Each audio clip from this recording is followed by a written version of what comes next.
What's going on, guys? Vulkan here, and today I wanted to talk a little bit about the new Bard class for Neverwinter Online. So this might seem like a surprise to some of you, but Neverwinter Online is a game that I spend quite a bit of my downtime playing because it's just a very chill MMO.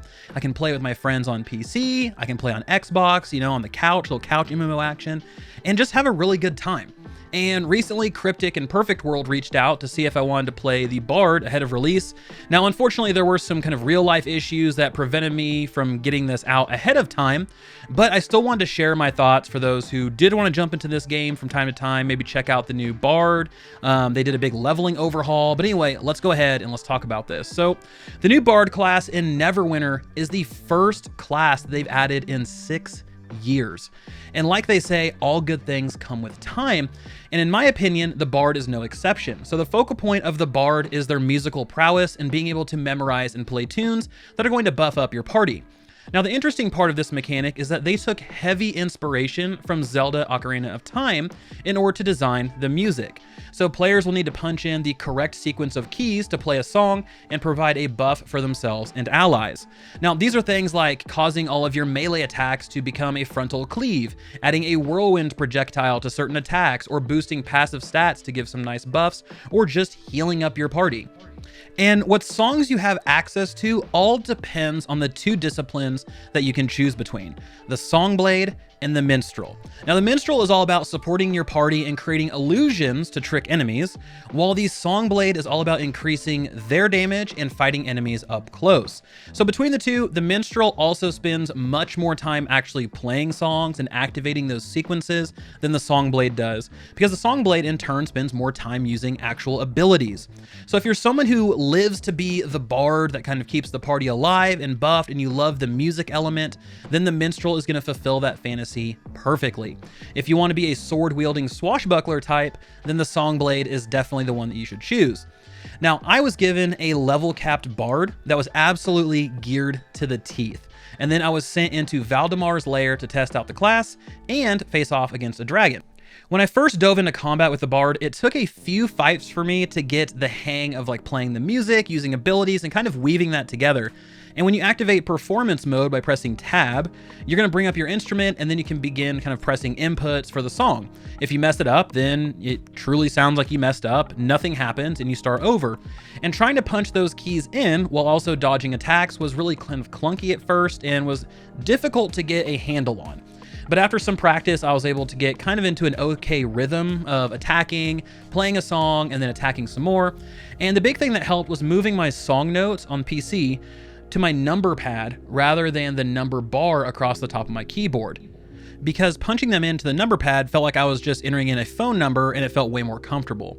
Now you can see along the right-hand side of the strings, there are some number sequences. These are the songs that you have slotted and that you can play in a party. These can also be swapped out for something that fits your playstyle. Now, there is also something called a quick slot, and this quick slot will allow you to activate a song without playing any notes. So it's basically just like a cast and go. The Songblade has 1 slot, the Minstrel has 2 slots, and these make things extremely simple, and I see why they're limited, because it takes away a lot of the complexity and the mechanic of being an actual Bard. I mean, being able just to press that slot to activate a very powerful buff with no repercussions was absolutely insane for some boss battles. So besides the Bard's music, they're also incredibly mobile, and they feel very much like a rogue.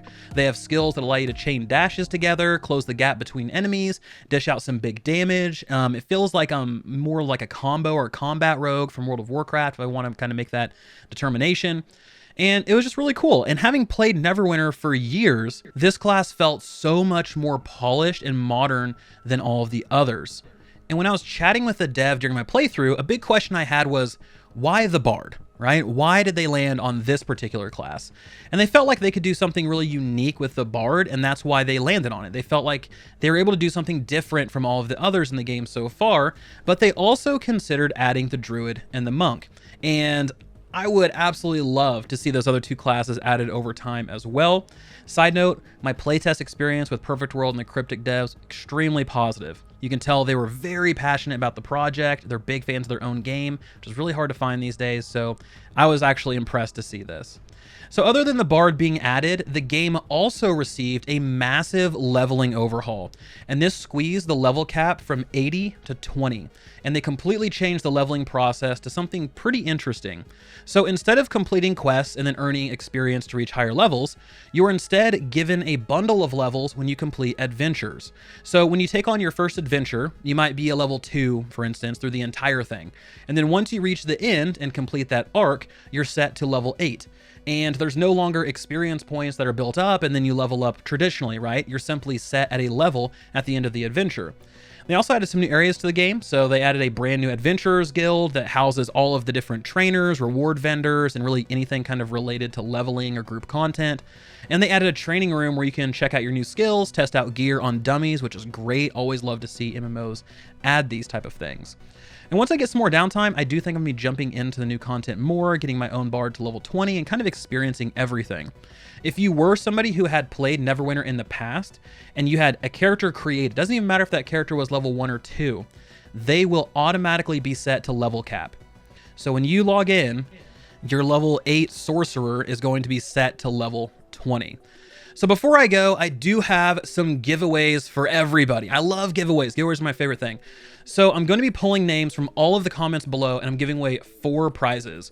So one lucky person is going to win a Neverwinter Swashbuckling Bard treasure chest, complete with a Moscow Mule mug, some leather coasters, a guitar pick, a legendary Beholder tank mount, and the winners of this prize, you guys have to live in any of the 50 states of the United States of America, or you can live in Canada, United Kingdom, Europe, or Australia, and you must be at least 18 years old. I'm incredibly sorry if you do not live in one of those countries. This is kind of what the devs told me and said we can only ship to these states and these countries.